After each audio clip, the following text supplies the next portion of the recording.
예수가 나의 주인이시다. 5번째 시간입니다. 예나주 5번째. 부활하여 살아계신 주님과 동행하라. 이러한 제목입니다. 우리가 신앙의 성장을 위해서 주일 낮 시간임에도 불구하고 성장반 시리즈 예수가 나의 주인이시다. 예나주 시리즈를 나누고 있습니다. 생명이 태어나는 것, 새 생명이 태어나는 것, 그것은 축복이죠. 기쁨이에요. 그러나 성장이 멈춘다면, 자라지를 않는다면 그 순간부터는 그 축복과 기쁨이 저주와 고통이 되어진다.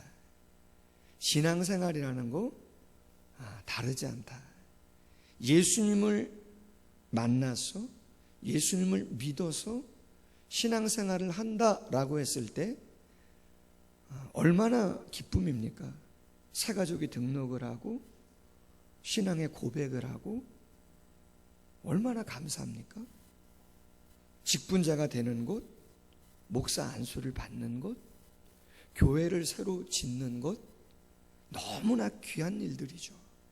그러나 그 이후 그것으로 끝난다면 그것보다 더 안타까운 게 없고 그것보다 더 고통스러운 것은 없을 거예요.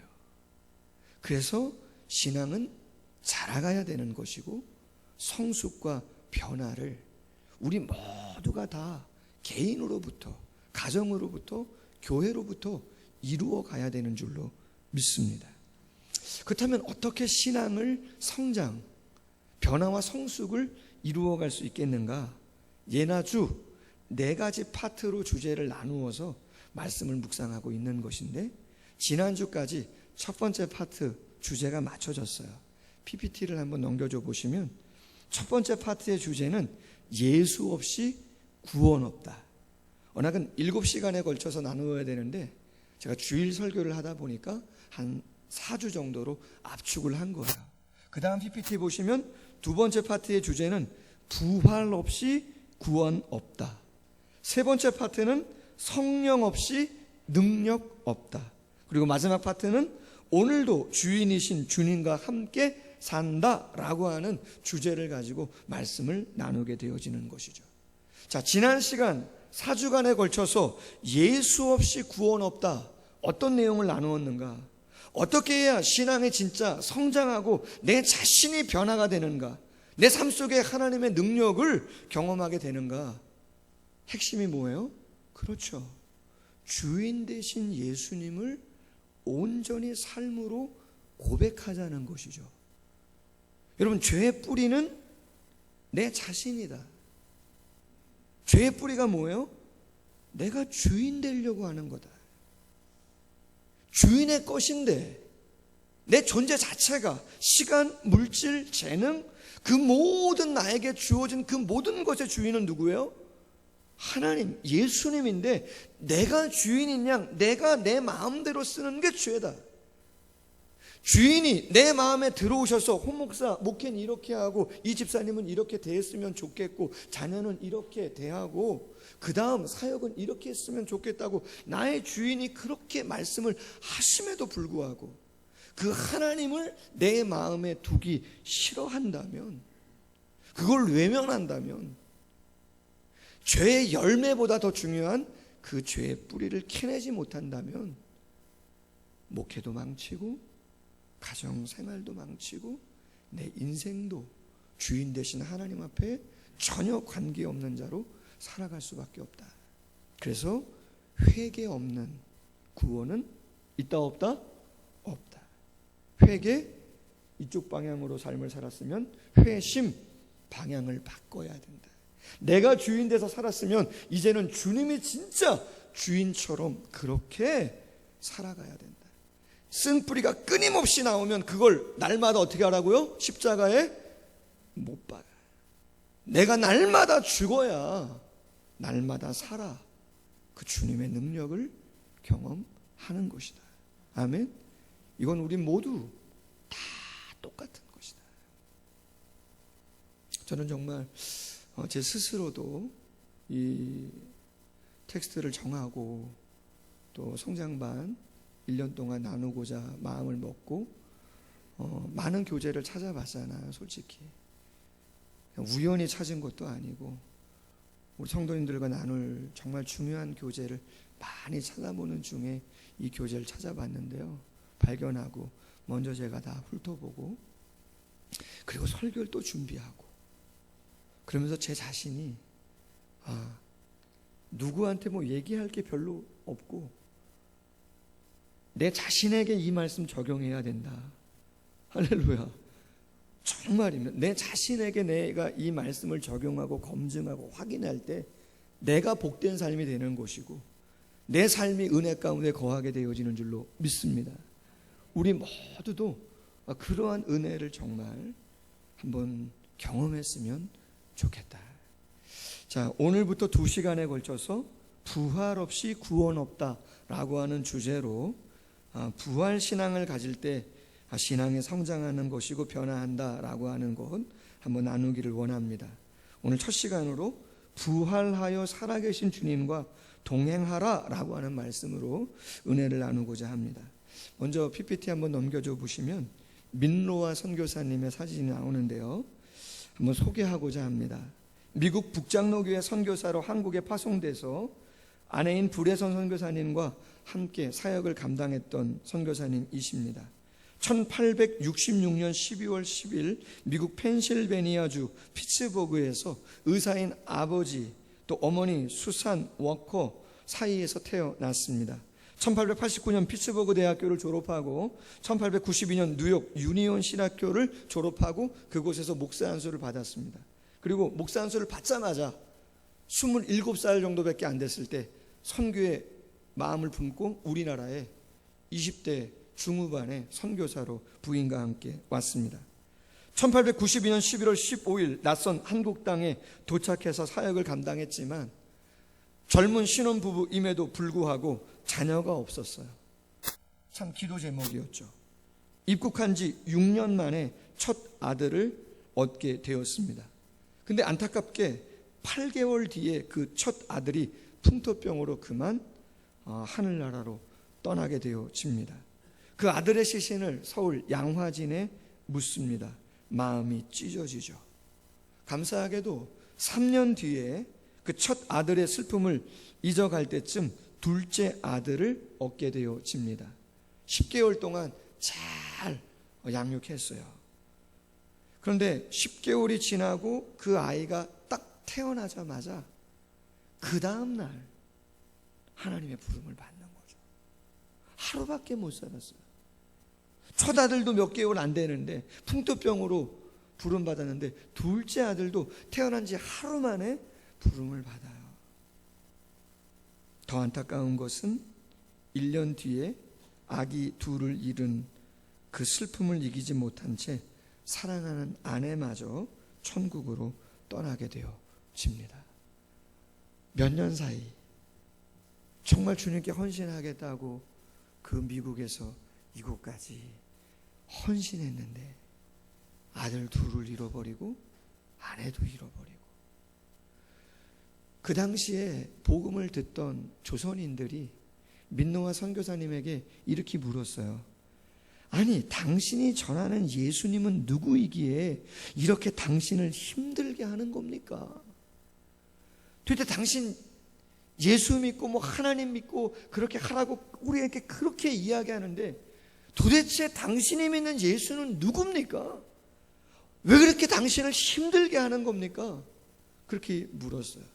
그랬더니 민노아 선교사님이 즉답을 안 하고 찬양을 지어 대답 대신에 노래를 불어요. 그 자리에서. 그럼 민노아 선교사님이 뭐라고 찬양을 했는가? 뭐라고 찬양을 지었나? 이렇게 찬양을 합니다. 예수님은 누구신가? 약한 자의 강함과 눈먼 자의 빛이시며 병든 자의 고침과 죽은 자의 부활되고 우리 생명 되시네. 아멘. 제가 찬송가 96장 2절을 불렀어요. 바로 이 민노아 선교사님이 작사한 곡이죠. 우리 찬송가 안에 들어와 있죠. 어떻게 그 절망과 그 원망과 탄식을 이길 수 있는가? 그렇죠. 당신이 믿는 분, 죽은 자의 부활되고 우리의 생명 되신다. 그 확신이 있기에 그 고통과 어려움을 감당할 수 있었다. 여러분, 우리 찬송가에 600장이 넘는 곡이 수록되어 있는데 이 민노아 선교사님이 작사한 곡, 작곡한 곡이 5곡 정도 들어와 있어요. 대표적인 곡이 204장, 주의 말씀 듣고서 준행하는 자는 반석 위에 떠닫고 집을 지은 같아. 할렐루야. 감사절 때 우리가 늘 부르는 찬양 588장, 공중 나는 새를 보라 농사하지 않으며. 할렐루야. 이 선교사님이 지은 거예요. 45년 동안 한국에서 선교하다 1937년 71세의 나이로 소천했습니다. 유언이 뭔가, 내가 죽게 되면 내가 제일 사랑하는 청주에 묻어달라. 우리나라 선교사님 중에 충청도에 제일 첫 번째로 복음을 전한 분이 존노아 선교사님. 청주를 그렇게 사랑해서, 혹시 고향이 청주이신 분 모르겠어요? 무덤이 거기 있어요. 기념관이 거기 있어요. 자녀는 양화진에 있음에도 불구하고 청주에 많은 교회를 이 선교사님이 개척했습니다. 여러분, 우리가 부활의 주님을 믿는다라고 하는 게 무엇인지, 어떻게 부활의 예수님을 믿을 수 있고 그 증거가 무엇이며 부활을 믿는 자가 어떻게 능력 있게 삶을 감당할 수 있는가, 한번 짧은 시간이지만 나누고자 하는 거예요. 첫 번째로, 우리가 어떻게 부활을 믿을 수 있는가. 부활은 성경의 기록을 통해 믿는다라고 하는 제목이에요. 여러분, 우리가 부활을 너무 많이 알고 듣고 있는데, 믿는다고 하는데 부활을 어떻게 믿을 수 있나? 과학입니까? 부활을 과학으로 입증할 수 있어요? 상식으로 통합니까? 생물학적인 무슨 증거를 댈 수 있는 겁니까? 아무것도 증거를 이야기할 수가 없어요. 그럼 어떻게 우리가 예수님이 부활하신 것을 믿고 증거할 수 있는가? 여러분, 우리 하나님 믿으시죠? 예수님 믿으시죠? 그럼 어떻게 믿으세요? 할렐루야. 어떻게 믿어요? 기록된 말씀으로 믿는 거예요. 하나님이 천지를 창조했다. 하나님께서 홍해를 가르셨다. 하나님께서 여리고성을 함성을 통해서, 소리를 치는 것을 통해서 무너뜨리셨다. 예수님이 동정녀 마리아의 몸에서 태어났다.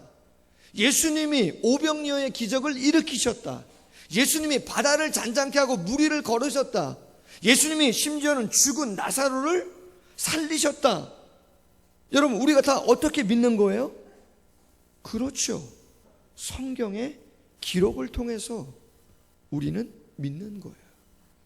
더 정확히 말씀드리면, 성경에 기록된 말씀이 전도자들의 입술을 통해서, 목사님이나 그 누군가의 메시지를 통해서 증거될 때 보이지 않는 바람처럼 임하는 하나님의 성령이, 그 기록된 말씀이 들려질 때 우리의 마음속에 믿어지도록 역사하시는 것인 줄로 믿습니다.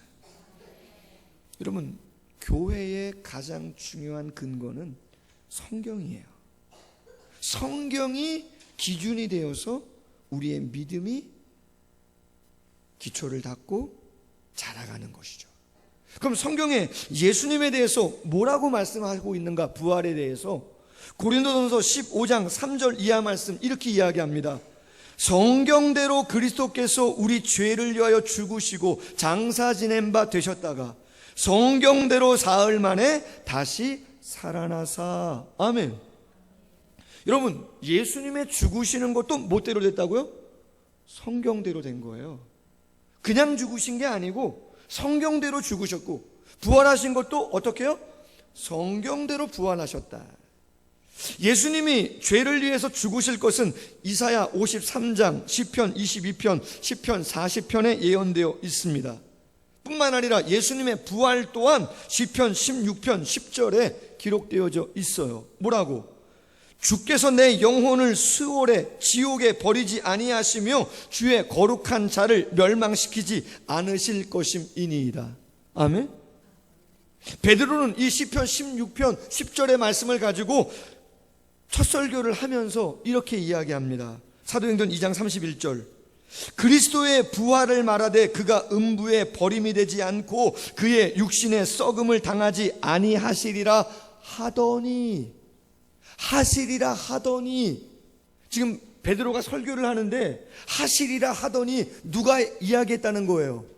그렇죠. 시편의 기자가 1000년 전에, 예수님 죽으시고 부활하기 약 1000년 전에 시편의 기자가 시편 16편 10절에서 그리스도께서 이 땅에 오셔서 죽으시고 나서 음부에 스올에 그냥 영원히 장사 지내고 있는 게 아니라 반드시 부활하실 것이다, 할렐루야, 예언하신 것처럼 우리가 그리스도라고 말하는 예수님은 성경대로 말씀대로 죽으시고 부활하셨다. 이런 복음서에 예수님의 부활이 19번 기록되어 있어요. 마태복음 6번, 마가복음 3번, 누가복음 3번, 요한복음 7번. 부활하실 것이다 라고 하는 게 19번. 그 중에 종교 지도자들이 예수님께 와서 이렇게 이야기합니다. 표적을 보여달라. 당신이 그리스도, 당신이 하나님의 아들이면 표적을 보여달라. 그때 예수님께서 뭐라고 말씀하세요? 그렇죠. 마태복음 12장과 16장에서 무슨 표적밖에 보여줄 게 없다고요? 요나의 표적밖에 보여줄 게 없다. 여러분, 요나의 표적이 뭐예요? 요나가 물고기 뱃속에 며칠이요? 3일 들어갔다가 나오잖아요. 비유죠. 예수님이 무덤 속에 장사돼서 3일 만에 있다가 살아나신다. 여러분, 물고기 뱃속에 사람이 3일 동안 들어갔다 나올 수 있는 거예요? 일부 시간에 중고등부 애들이 와가지고 제가 잠깐 이야기했는데, 저도 사람이 어떻게 물고기 뱃속에 3일 동안 들어갔다가 나오나, 물고기가 도대체 얼마나 크길래. 여러분, 지난주에 인터넷 기사 뉴스 가운데 고래가 잡혔는데 고래 크기가 어느 정도 된답니까? 저만 보나 보죠, 인터넷이나 뉴스는. 할렐루야. 길이가 29m. 몇 미터요? 29m짜리 고래가 잡혔잖아요. 더 큰 거는 35m, 36m짜리도 있답니다. 제가 사진으로 봤는데 그 고래가 다 수면 위에 뜨지도 않았는데, 수면 위에 뜬 것 고래 등치만 그 옆에 있는 배보다 더 커요. 배가 훨씬 작아요. 사람이 타 있는 배가 그 고래보다 훨씬 작아. 여러분, 우리 교회 본당 그렇게 뭐 큰 것 같지만 여러분, 그렇게 크지 않고 이 제일 강단 앞에서부터 저 끝까지 16m밖에 안 돼요. 사이드 8.5m밖에 안 돼요. 고래는 큰 거는 35m, 36m짜리도 있다니까요. 할렐루야. 사람 몇 명 들어가요? 수십 명 들어가요, 여러분. 수십 명. 할렐루야. 요나의 표적, 우리가 어떻게 믿어요? 성경의 기록이에요. 아멘? 성경이 거짓말이 아니라는 거잖아요. 30m가 넘는 고래가 있다니까요. 보고도 안 믿으면 어쩔 수 없고, 제가 설교해도 안 믿으시면 집에 가서 여러분들 직접 보시고, 할렐루야, 직접 보시고. 두 번째로, 부활을 어떻게 믿을 수 있는가? 부활은 증인들의 증거를 통해 믿을 수 있다는 것이에요. 바울이 고린도서 15장 4절 이하에서 이렇게 이야기했어요. 장사 지낸 바 되었다가 성경대로 사흘 만에 다시 살아나사 게바에게 보이시고, 게바는 누굽니까? 베드로죠. 베드로에게 보이시고 12 제자에게와 그 후에 500여 형제에게 일시에 보이셨나니 예수님이 부활하시고 나서 40일 계시다가 감람산에서 승천할 때 500의 형제가 일시에 봤다는 거예요. 누구를? 부활하신 예수님을. 당시에는 아시겠지만 여인들과 20세 이하의 아이들은 수에 포함을 안 해요. 그럼 포함을 한다면 1000명 정도, 그 이상이 예수님의 부활을 직접 눈으로 목도했다는 거예요. 여러분 아시겠지만 구약의 율법은 2명 내지 3명이 한 사건에 대해서 법정에서 증언을 하면요 효력이 있어요. 지금은 한 사람만 법정에서 정확하게 증언을 하면 그 증언이 효력이 있어요. 믿을 수 있다는 거예요. 그런데 예수님의 부활은 몇 명이 동시에 봤다고요? 1000명 이상이 동시에 봤다니까요. 제가 말씀드렸잖아요. 조사하면 다 나와요. 그 당시에 예수님을 핍박했던, 예수님의 부활을 감추려고 했던 사람들이 정말 예수님이 기절을 했다던가 예수님의 시체를 도둑질해 갔다 그러면요, 그 모든 실세가 대법원이나 검찰이나 다 그 종교 지도자들이 꽉 잡고 있는데 조사하면 안 나오겠어요? 조사하면 다 나와요. 그런데 반박할 수가 없어요. 왜요? 예수님을 찾을 수가 없잖아요. 제자들의 알리바이를 다 캤을 거 아니에요. 다 꽁꽁꽁꽁 두려워가지고 문고리 붙잡고 있는데 그들이 언제? 아니라는 거잖아요. 그렇죠. 예수님이 12제자를 부활해서 다 만난 거죠. 주목할 것은 그 후에 야고보에게 보이셨으며 그렇게 말합니다. 예수님이 부활하셔서 누구를 만났다고요? 야고보. 그럼 이 야고보는 누구냐? 동명이인이 많은데 예수님의 친동생 야고보를 말하는 거예요. 요셉과 마리아 사이에서 태어난. 여러분 예수님은 형제가 많아요. 마태복음 13장 55절 이하에 보면 예수님의 동생들의 이름이 나와요. 야고보, 요셉, 시몬, 유다. 그리고 그 누이들이 다 우리와 함께 있지 아니하냐 이렇게 말해요. 그럼 여러분 요셉과 마리아 사이에서 태어난 예수님의 동생이 한두 명이에요? 아니에요. 많다는 거예요. 그 중에 첫 번째가 누구예요? 예수님 바로 밑에 동생이 야고보라는 거예요. 야고보. 근데 예수님이 부활하셔서 누구를 직접 만났다고요? 그 야고보를 만났어요. 그럼 성경에는 그 다음엔 안 나와요. 예수님이 야고보를 만나서 무슨 얘기했는가 이런 거 안 나와요. 근데 야고보를 만났다고는 나와요. 근데 여러분 성경 지식을 한번 동원해서 생각해 보세요. 예수님이 당신이 공생애를 시작하시면서 당신이 메시아라고 이야기했을 때 그의 동생들이 따랐나? 그의 친척들이 그리스도 메시아라고 그렇게 고백했는가? 그렇습니까? 아닙니다, 여러분. 심지어는 예수님을 바라보면서 말했어요. 미쳤구나. 뭐라고요? 미쳤구나. 예수가, 야 야고보야, 네 형 예수가 미쳤다.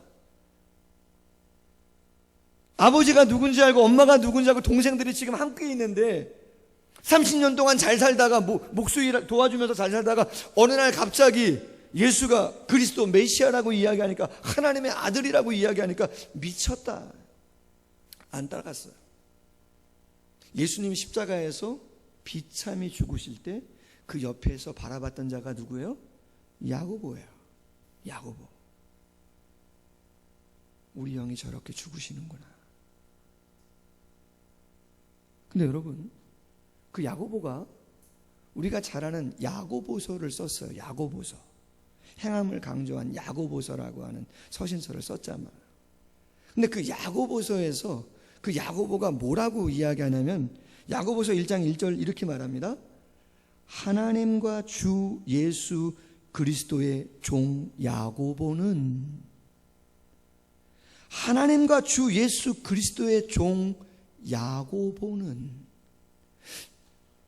미쳤다고 이야기하고 따라가지 않았던 야고보가 자기의 형, 그렇게 비참하게 십자가에서 처절하게 죽었던 형에 대해서 뭐라고 고백하냐면 그렇죠.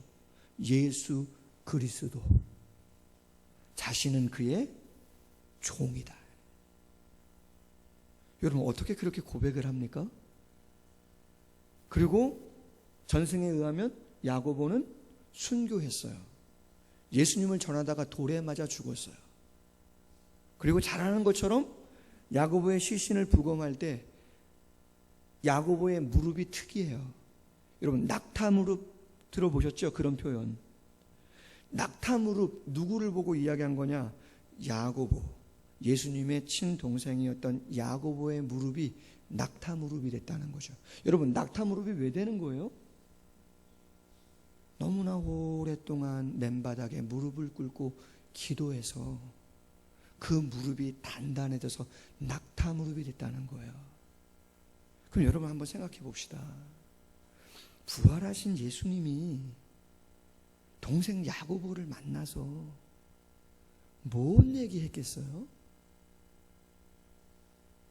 도대체 어떤 이야기를 했길래 한 번도 예수님을 따라다니지 않았던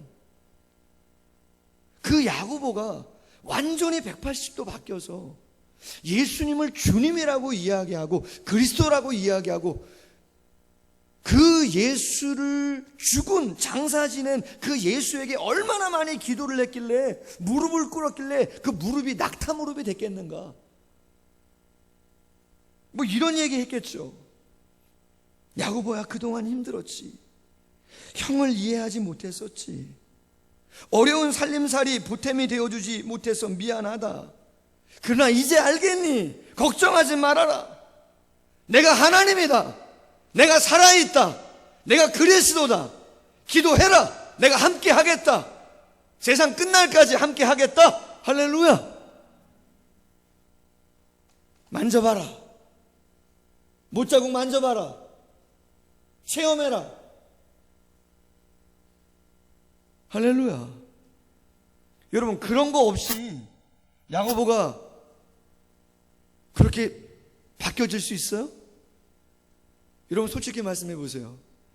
여러분 마음에 미워하는 사람 한 명 있어도 그 미워하는 마음 하나 바꾸기가 얼마나 어려운지 몰라요. 그렇지 않아요?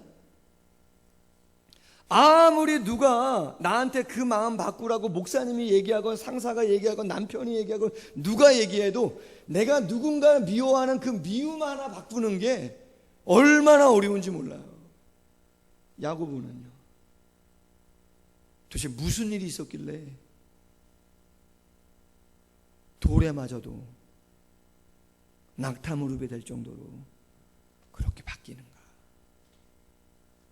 부활하신 주님을 직접 만난 거죠. 아멘? 직접 만난 거죠. 증인들 너무 많죠.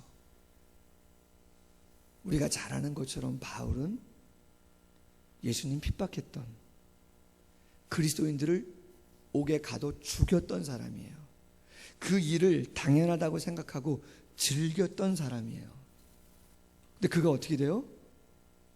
예수님을 전하는 사람이 되잖아요. 어떻게? 그렇죠. 다메섹에서 예수님을 만났잖아요. 직접 체험하잖아요. 주여 뉘시니까 나는 네가 핍박하는 예수다. 할렐루야. 예수다. 바울은 학자입니다. 공부를 많이 한 사람이죠. 성경에 13권을 바울이 썼어요. 그가 부활을 이야기하면서 고린도서 15장 16절 이하에 말합니다. 만일 죽은 자가 다시 살아나는 일이 없으면 그리스도도 다시 살아나는 일이 없으실 터이요. 그리스도께서 다시 살아나는 일이 없으면 너희 믿음도 헛되고 너희가 여전히 죄 가운데 있을 것이요. 또한 그리스도 안에서 잠자는 자도 망하였으리니 만일 그리스도 안에서 우리가 바라는 것이 다만 이 세상의 삶뿐이면 모든 사람 가운데 우리가 더욱 불쌍한 자이리라. 그러나 이제 그리스도께서 죽은 자 가운데서 다시 살아나사 잠자는 자들의 첫 열매가 되셨도다. 아멘. 여러분 개인적인 일인지는 모르겠지만 저희 교회 저희 형님도 다니시고 누님들도 다니시죠. 오래 다니신 분은 8년째 됐어요. 전 생각했어요. 설교를 준비하면서 야고보를 생각하면서 막내 동생이 어렵게 신학 마치고 부목사 생활 마치고 개척한다는데 개척이 힘드니까 좀 도와줘야지. 1년, 2년 헌금도 하고 거리가 멀어도 찾아오시고 아무리 우애가 좋아도 여러분 예수님을 만난 부활의 감격이 없이 예수님에 대한 신앙이 없이 그렇게 할 수 있어요? 여러분 세상적으로 한번 생각해 보세요. 내가 누굴 좋아해서 그 사람 도와주기 위해서 매주 1시간, 왕복 2시간, 차 막히면 그 이상, 그것도 그냥 오는 게 아니고 달달이 헌금을, 적은 액수도 아닌데 10의 1을 그걸 적금을 해보세요. 여러분은 여러분의 부모님에게 용돈을 그 정도씩 드리세요? 구집사님 할렐루야.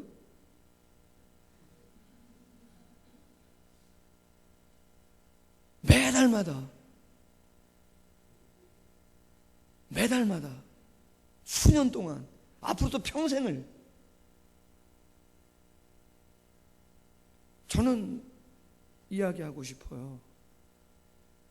혈육이 됐던 성도님들이 됐던 상관없이 우리 모두는 다 부활의 증인으로서 신앙생활하길 원합니다. 아멘. 그게 아니면 벌써 끝났습니다. 여러분. 그게 아니면 벌써 잘하시죠. 그 이상이죠. 황공하죠. 여러분들도 마찬가지, 한 분 한 분 다 마찬가지, 감사하죠. 그러나 인간적인 정의나 어떤 무슨 과거의 어떠한 그러한 인연이나 그런 것이라면 여러분 그거는 한계가 있어요. 왜? 다 실망스러울 수 있잖아요. 서로가 서로에게. 어떻게 야고보가 돌에 맞으면서도 어떻게 평생을 그 신앙 고백을 하며 그렇게 헌신할 수 있을까? 그건 부활의 주님을 만났기 때문인 줄로 믿습니다. 우리가 카타콤에 대한 이야기 했잖아요. 로마에도 카타콤이 있고 프랑스에도 있고 유럽 전역에도 있고 소아시아 터키에도 가면 갑바도기아 아시잖아요. 지하 동굴 또 석회석 있는 그 많은 곳에 동굴이 그렇게 많은데 빛 한 번 제대로 들어오지 않고 빛을 제대로 못 받아가지고 지하 무덤에서 발견되는 사람들의 신장은 몇 센치라고 해라? 그렇죠. 120cm. 1m 20을 넘지 않는단 말이에요. 그럼 왜 지하 동굴 파고 생활을 했냐? 1, 2년도 아니고 초대교회 때부터 313년 콘스탄티네가 기독교를 국교화 시킬 때까지 약 250년 동안 그 지하 동굴을 파고 거기서 생활했는가? 여러분 가능합니까 그게? 부활을 경험하지 않으면 가능하지 않습니다. 아멘? 이 세상의 삶이 끝이 아니고 영원한 삶이 있음을 확신하지 않고 누가 그 동굴에 가서 살라 그래요? 여러분 부흥회 한번 오시라 그래도 새벽을 한번 깨우자고 얘기해도 교사 한번 꼭 해달라고 말씀드리고 중창림 한번 하시라고 말씀드리고 뭔가 한번 같이 주의 일을 하자고 해도 쉽지 않은 상황인데 여러분 250년 동안 동굴에서 생활을 하라? 여러분 그게 돈 주고 한다고 할 수 있는 일입니까? 할 수 없는 일입니다. 아멘? 오직 부활의 신앙이 아니면 감당할 수 없죠. 부활은 정말 우리의 삶을, 우리의 신앙을 바꾸는 놀라운 하나님의 말씀이요 역사적인 사건인 줄로 믿습니다. 자, 마지막 한 가지, 오늘 설교 제목 부활하여 살아계신 주님과 동행하라는 제목이에요. 여러분 오늘 본문이 조금은 부담스러워요. 되게 무서운 본문 같죠? 근데 여러분 포커스를 오늘 고린도 13장 5절 중에 중간에 있는 말씀을 좀 잘 묵상하셨으면 좋겠어요. 자, 바울이 이렇게 말합니다. 너희는 믿음 안에 있는가 너희 자신을 시험하고 너희 자신을 확증하라. 예수 그리스도께서 너희 어디에 계신 줄? 너희 안에 계신 줄을 너희가 스스로 알지 못하느냐? 그렇지 않으면 너희는 버림받은 자니라. 지금 바울이 간절하게 말하는 거예요. 포커스는 버림받았다 이게 아니고 지금 부활하여 살아계신 예수님은 어디에 계시느냐? 우리 안에 함께 계신다. 할렐루야. 야고보야 두려워하지 말아라. 베드로야 두려워하지 말아라. 바울아 두려워하지 말아라. 세상의 핍박이 아무리 힘세고 엄청나다 할지라도 그들은 주류가 아니다. 내가 너의 영혼을 책임질 것이고 너의 삶을 책임질 것이고 너를 영원히 인도할 것이다. 할렐루야. 로마서 10장 9절 네가 만일 내 입으로 예수를 주로 시인하며 하나님께서 그를 죽은 자 가운데서 살리신 것을 내 마음에 믿으면 구원을 받으리라. 할렐루야. 다른 것으로 구원을 받지 않고 새벽 미명 예수님의 시신을 수습하기 위하여 갔던 여인들, 천사들이 나타나서 말합니다. 누가복음 24장 5절 뭐라고 말해요? 어찌하여 산 자를 죽은 자 가운데서 찾느냐. 아멘. 여러분, 우리 인생을 살 때 저도 목사지만 이렇게 설교를 하지만 당연히 두렵죠. 원망할 때도 있고 가끔은 의심이 들기도 하고. 그러나 여러분, 그때마다 바울이 이야기했잖아요. 지금은 희미해요. 거울과 거울을 보는 것 같아요. 저 영원한 시간이 내 안에 살아계신 하나님이, 예수님이 작게도 느껴져요. 그러나 그럴 때마다 낙타무릎 기도하시고 찬양하시고 말씀 확인하시고 부르짖으시고 할렐루야. 어찌하여 산 자를 죽은 자 가운데서 찾느냐. 홍 목사 그렇게 풀 주고 있지 마라. 김 집사님 절대 풀 주고 있지 마십시오. 할렐루야. 기도하십시오. 부르짖으십시오. 할렐루야. 하나님이 함께 하시겠다. 부활의 신앙을 믿으면 잠깐 인간의 감정과 의지가 사그라든다 할지라도 다시 살아납니다. 왜요? 우리 안에 예수가 다시 살기 때문에. 아멘? 다시 살아나게 되어 있는 거예요. PPT 하나 넘겨주시고 마지막 예화 하나 나누고 설교를 맡겠습니다. 여러분, 레나 마리아라고 하는 여인 유명한 분인데 1968년 스웨덴 중남부 하보 마을에서 태어난 소녀예요. 태어날 때 두 팔이 없어요. 왼쪽 다리도 짧고 오른쪽 다리만 정상이에요. 중증 장애인으로 태어났어요. 그래서 의사들이 말합니다. 일반 가정에서 못 키운다. 그래서 장애인 보호소에 맡겨라. 근데 레나 마리아의 부모님이 너무 신앙이 좋아가지고 아니다. 가족의 사랑이 필요하다. 우리가 키우겠다. 3살 때부터 수영을 배웠고 발로 글 쓰는 법도 배우고 그림도 얼마나 잘 그리는지 몰라요. 피아노 건반도 발가락으로 쳐요. 자, 한 번은 그녀가 학교를 갔다 와서 자신의 처지를 생각하며 한없이 웁니다. 그때 엄마가 조심스럽게 물어봐요. 레나야, 표정이 왜 그렇게 좋지 않냐? 왜 그래? 엄마, 나 친구가 없어요. 엄마가 레나를 무릎에 앉히고 안아주면서 말합니다. 친구가 없긴 왜 없어? 레나를 늘 지켜주는 친구가 있어. 누구예요? 예수님이시지. 늘 레나와 함께 하시고 레나를 돌보고 계시는 거야. 레나는 무엇인가 알았다는 듯 그냥 고개를 몇 번 끄덕입니다. 하루는 음악을 배웁니다. 노래를 배웁니다. 가르치는 선생님이 레나에게 말합니다. 노래는 목이 아니라 마음으로부터 부르는 거야. 그렇지 않은 노래는 생명이 없어. 오늘은 그냥 그만하자. 뭔가 레나가 마음이 언짢았는지 기쁘고 즐거운 마음으로 노래를 안 한 거죠. 그때는 그냥 그만하자. 외로워하는 마음으로는 아름다운 노래를 부를 수 없다면 어떻게 해야 하나 레나가 생각하며 울고 있습니다. 그때 전화벨이 울려요. 겨우 눈물을 닦고 발로 수화기를 들어요. 여러분, 일상 한번 인터넷 한번 쳐보세요. 레나 마리아 동영상이 많습니다. 전화해서 들려옵니다. 여보세요? 따뜻한 목소리죠. 레나죠? 저는 당신을 위해서 기도하는 사람이에요.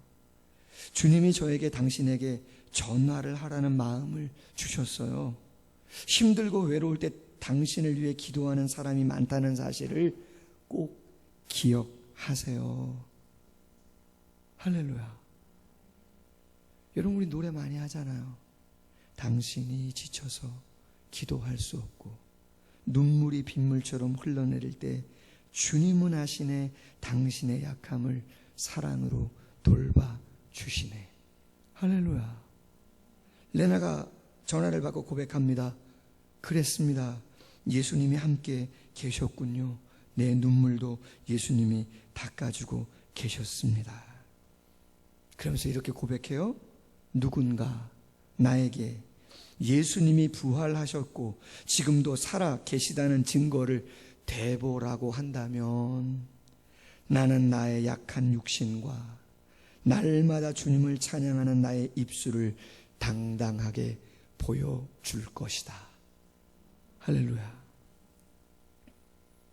예수님 살아계십니까? 아멘. 힘을 좀 냅시다. 할렐루야. 여러분, 우리 가슴에 이렇게 손 대시 보세요. 이렇게 가슴에 손 대시고 스스로에게 얘기해 봅시다. 힘을 한번 내봅시다.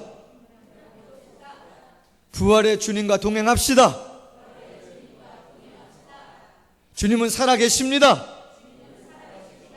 기도를 들으십니다. 할렐루야. 다르죠. 부활을 정말 믿고 고백하고 내 안에 살아계시는 나의 주인 되시는 그분과 동행하는 자와 그냥 지식으로만 그냥 종교인과 같은 삶을 살아가는 자와는 다르게 되어 있어요. 시간이 많이 지나 열매가 다를 수 있고 어떠한 사건과 사고 속에서도 인생은 해석이잖아요. 아멘? 인생은 해석.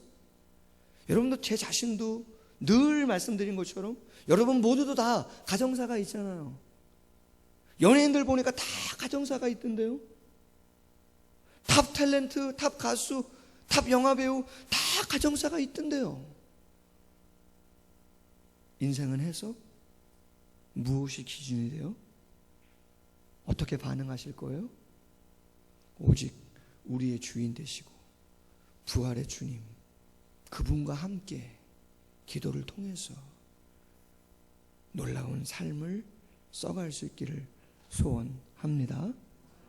기도하겠습니다.